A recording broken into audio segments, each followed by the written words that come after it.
রাশিয়ার সেনাবাহিনী বর্তমানে বিশ্বের সবচেয়ে শক্তিশালী সামরিক শক্তি হিসেবে বিবেচিত হচ্ছে, এমন মন্তব্য করেছেন প্রেসিডেন্ট ভ্লাদিমির পুতিনের ঘনিষ্ঠ উপদেষ্টা নিকোলাই পাত্রুশেভ। রাশিয়ার একটি জাতীয় টেলিভিশনকে দেওয়া সাক্ষাৎকারে তিনি বলেন, রুশ সশস্ত্র বাহিনী এখন শুধু ইউরোপ নয়, মার্কিন যুক্তরাষ্ট্রের সামরিক সক্ষমতাকেও ছাড়িয়ে গেছে। পাত্রুশেভের মতে, অভিজ্ঞ সামরিক কর্মকর্তারাও জানেন যে রাশিয়ার প্রতিরক্ষা ব্যবস্থাপনা ও কৌশলগত সক্ষমতা এখন অন্য সব দেশের তুলনায় অনেক এগিয়ে।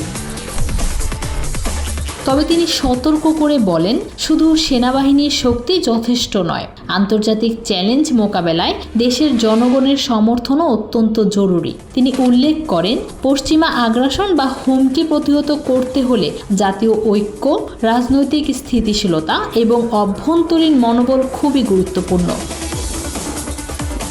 সুতরাং রাশিয়া শুধু অস্ত্রেই নয়, মনোভাব এবং রাষ্ট্রীয় ঐক্যতেও এগিয়ে থাকতে চায়, এমনটাই জানিয়েছেন পাত্রুশেভ।